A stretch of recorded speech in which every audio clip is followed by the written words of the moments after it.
Pinto Tunes। छोटे से गांव में रामू नाम का एक लड़का अपनी माँ शीतल के साथ एक छोटे से घर में रहता था। रामू बहुत ही आलसी था। वह दिन भर घर में इधर उधर पड़ा रहता था और शीतल बेचारी जंगल से लकड़ी काट कर गांव में बेचा करती थी। शीतल बूढ़ी होने के बाद भी दिन भर मेहनत करती थी, लेकिन उसकी बेटे रामू को अपनी माँ पर बिल्कुल भी तरस नहीं आता था। शीतल अपनी बेटे रामू के इस आलसीपन से बहुत ही टेंशन में थी। वह अपने बेटे रामू को हमेशा समझाती थी कि वह कोई काम कर ले, लेकिन उसके समझाने का कोई फायदा नहीं था। फिर अगले दिन शीतल लकड़ी काटने के लिए जंगल जा रही होती है।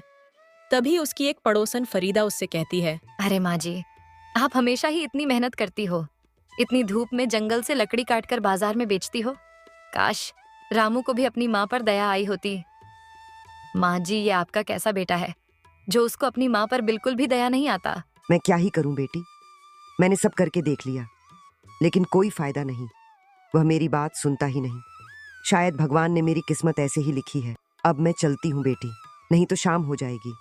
फरीदा ने भी रामू को समझाने की बहुत कोशिश की, लेकिन रामू किसी की बात नहीं सुनता। फिर अगले दिन रामू अपनी माँ को कहता है, माँ, मेरे साथ ऐसा क्यों करते हो?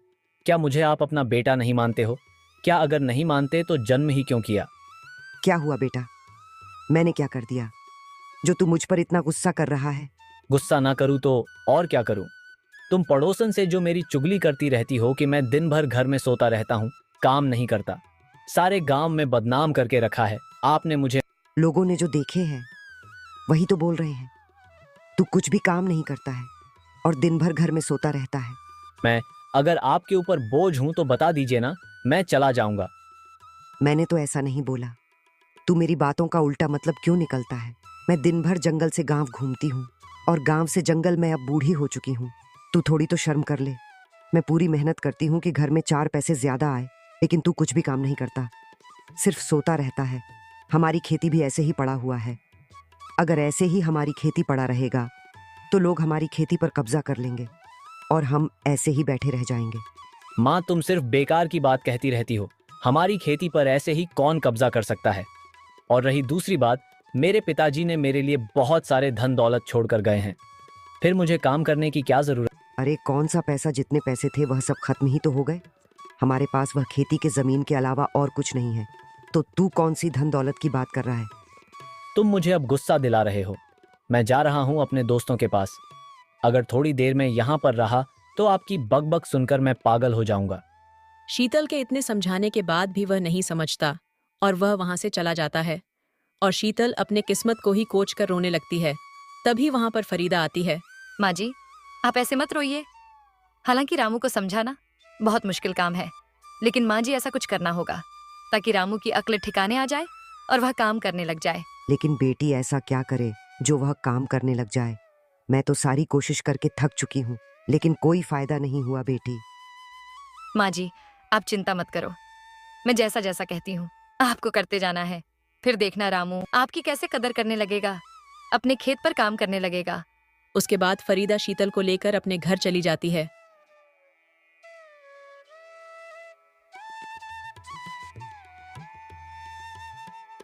और फरीदा उन्हें काम में जाने के लिए मना कर देती है। जब शाम के टाइम रामू घर आता है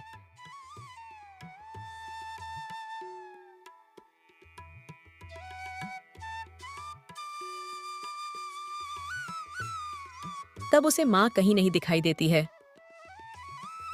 अरे माँ कहाँ चली गई? शाम होने से पहले ही घर आ जाती है। कहीं वह परेशान होकर कहीं चली तो नहीं गई?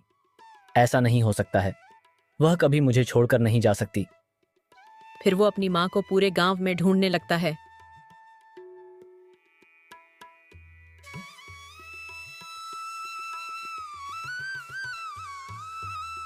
फिर भी उसे उसकी माँ कहीं नहीं मिलती। तभी वह अपने पड़ोसन फरीदा के घर जाता है। अरे फरीदा, क्या तुमने मेरी माँ को कहीं देखा है? क्या पता नहीं मेरी माँ सुबह से कहाँ चली गई। मैंने पूरा गांव छान मारा, लेकिन वह नहीं मिली और वह शाम होने से पहले काम से घर आ जाया करती थी। शायद तुम्हारी माँ तुमसे परेशान होकर घर छोड़कर चली गई हो। पता नहीं, लेकिन सुबह मेरी माँ से बहस हो गई थी, इसलिए मैं अपने दोस्तों के पास चला गया था। तब तक माँ घर पर ही थी। रामू, तुम थोड़ा इंतजार करके देख लो, क्या पता वह नाराज होकर घर से चली गई हो। थोड़ी देर में घर वापस लौट आए। रामू को इंतजार के अलावा और दूसरा कोई रास्ता नहीं था। फिर रामू अपने घर में माँ का इंतजार करने लगता है, लेकिन उसकी माँ घर वापस नहीं आती। फिर अगले दिन वह फिर से अपनी माँ को ढूंढने के लिए जाता है। फिर आज भी उसे अपनी माँ नहीं मिलती। कुछ दिनों तक ऐसा ही चलता रहता है, लेकिन अब बहुत दिन हो चुके थे और घर में खाने के लिए भी कुछ नहीं था और रामू को कुछ समझ नहीं आ रहा था कि वह क्या करे। रामू कुछ दिनों तक अपने पड़ोसन और दोस्तों से खाना मांग कर खा लेता था, लेकिन अब पड़ोसन ने भी कुछ देने के लिए मना कर दिया। धीरे धीरे करके रामू को अपनी माँ अहमियत समझ आने लगती है। जब से माँ घर से गई है, घर में खाने के लिए कुछ नहीं है, न ही कुछ जेब में पैसे हैं। अब मैं क्या करूं, मुझे कुछ समझ नहीं आ रहा। अब मुझे समझ आ रहा है कि मेरी माँ मेरे लिए कितना मेहनत करती थी और मैं सिर्फ दिन भर घर में पड़ा रहता था, कुछ काम नहीं करता था। मैंने मेरी माँ को बहुत कष्ट दी है।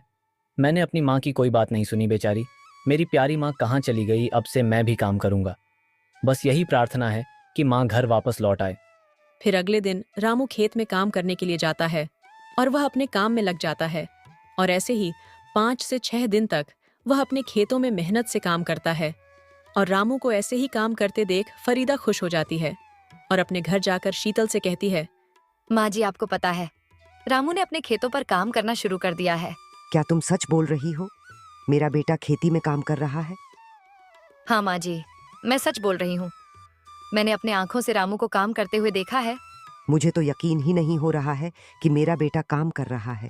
लेकिन बेटी, यह सब तेरी वजह से सही हो रहा है। मैंने तो आशा छोड़ ही दी थी। अब मैं अपने घर चली जाती हूँ। ठीक है माँ जी, आप जा सकती हो। उसके बाद शीतल अपने घर चली जाती है।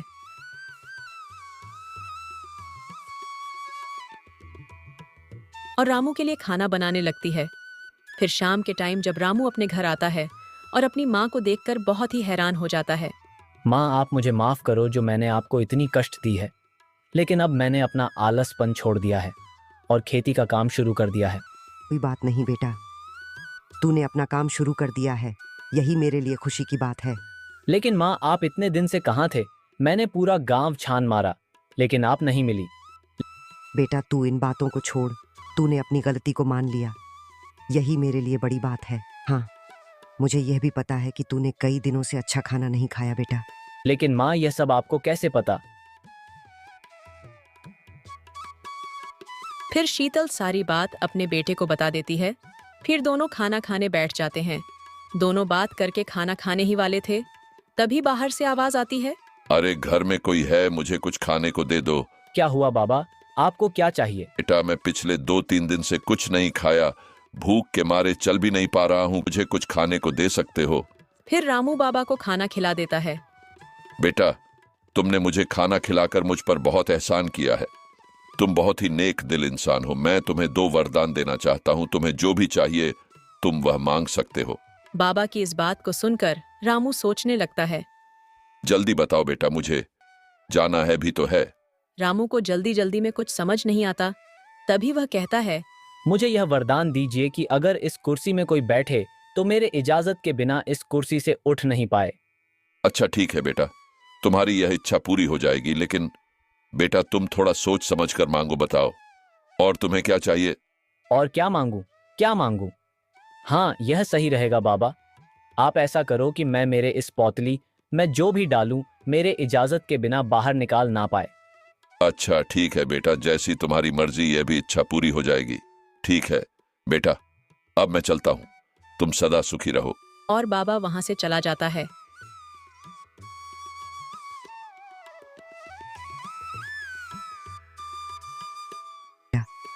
तूने ये क्या मांग लिया? इससे अच्छा तो कुछ और मांग लेते। इससे क्या ही होगा, तू सच में बहुत भोला है। लेकिन कोई बात नहीं। अगले दिन रामू खेतों में काम करने के लिए जाता है। रामू दिन भर मेहनत से काम करता है। फिर शाम के टाइम मैंने बहुत काम कर लिया, अब मैं घर चलता हूँ, लेकिन पहले खाना बनाने के लिए जंगल से कुछ लकड़ियाँ लेकर जाता हूँ। इतना कहकर रामू जंगल की तरफ लकड़ी लाने के लिए जाता है।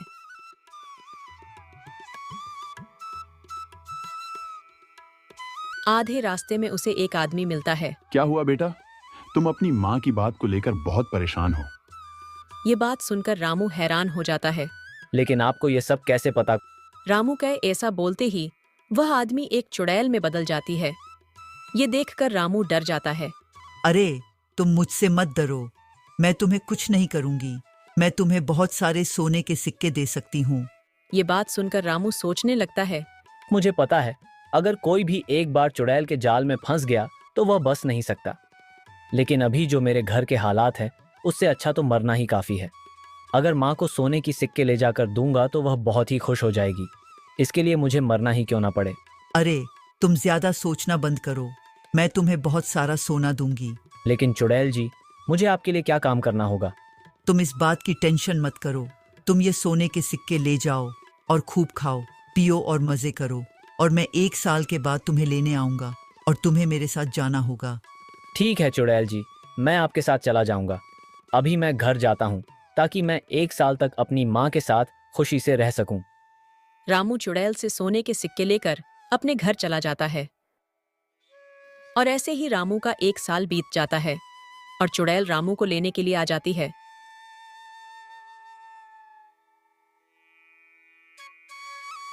अरे यह तो चुड़ैल आ गई, मुझे ही लेने आई होगी। मुझे कमजोर बनने से काम नहीं आएगा, इसका कुछ ना कुछ उपाय करना ही होगा। क्या करूं? हाँ, मिल गया एक आइडिया। बाबा का दिया हुआ वरदान अब जरूर काम आएगा। रामू, तुम क्या सोच रहे हो? तुम्हें याद है ना, 1 साल पूरा हो गया है। अब तुम्हें मेरे साथ चलना होगा। चलो मेरे साथ। हाँ हाँ, चलता हूँ। अगर मैं आपके साथ नहीं जाऊंगा तो आप मुझे छोड़ेंगे नहीं। आप थोड़ी देर इस कुर्सी में बैठ लीजिए, मैं अपने माँ से मिलकर आता हूँ। हाँ हाँ, जाओ, मिलकर आओ। रामू अपने माँ से मिलने के लिए चला जाता है और चुड़ैल उस कुर्सी में बैठ जाती है। थोड़ी देर बाद रामू घर से बाहर आता है और चुड़ैल से कहता है। चलो चुड़ैल जी। अरे रामू, मैं इस कुर्सी से उठ नहीं पा रही हूँ। तुमने मेरे साथ ये क्या किया? मैं क्यों इस कुर्सी से उठ नहीं पा रही हूँ? तुम मेरे इजाजत के बिना इस कुर्सी से उठ नहीं पाओगे। मुझे वरदान है, इस कुर्सी में अगर कोई बैठता है तो मेरे इजाजत के बिना उठ नहीं सकता। ठीक है, मैं तुम्हें इस कुर्सी से आज़ाद कर दूंगा। उसके बदले मुझे 1 साल और माँ के साथ रहने देना होगा और सोना भी देना होगा। फिर चुड़ैल रामू को सोना देकर वहां से चली जाती है। फिर 1 साल बाद चुड़ैल फिर से आती है।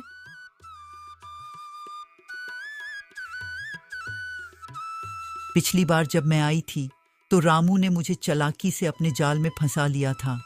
इस बार मैं उसके जाल में नहीं आने वाली। मैं इस बार एक सोने के सिक्के बनकर पड़ी रहूंगी। तब रामू खुद मुझे घर के अंदर ले जाएगा। फिर वह मेरे जाल से बच नहीं पाएगा। इतना बोलकर चुड़ैल एक सिक्के में बदलकर वहां पड़ी रहती है। थोड़ी देर बाद जब रामू वहां पर आता है तब सिक्के को पड़ा देखता है। अरे ये तो सोने का सिक्का है, इसे मैं अपने पोटली में डाल लेता हूँ। रामू सोने के सिक्के को अपने पोटली के अंदर डालकर घर के अंदर चला जाता है। तब पोटली से आवाज आने लगती है। अरे रामू, अब तुम मुझसे बचकर कहाँ जाओगे? अब तुम खुद ही मुझे उठाकर घर ले आए हो। तुम्हें इसकी सजा मिलेगी ही रामू। तो ये तुम हो? अरे चुड़ैल जी, आपको मरने के लिए और कोई जगह नहीं मिली जो मेरे पोटली में आकर बैठ गए। रुको, मैं अभी तुम्हें मजा चखाता हूँ। कोई भी मेरी इस पोटली के अंदर चला जाए तो वह मेरे इजाजत के बिना बाहर नहीं आ सकता। रामू, इस बार तुम मुझे छोड़ दो। इसके बदले में तुम्हें बहुत सारा सोना दूंगा और तुम्हें लेने के लिए कभी वापस नहीं आऊंगा। छोड़ दो, मुझे जाने दो। ठीक है, मैं तुम्हें छोड़ देता हूँ, लेकिन तुम्हें इस बात का ध्यान रखना होगा, अगर तुम दोबारा यहाँ आई तो फिर मैं तुम्हें नहीं छोड़ूंगा। इसके बाद चुड़ैल रामू को सोने के सिक्के देकर वहां से भाग जाती है।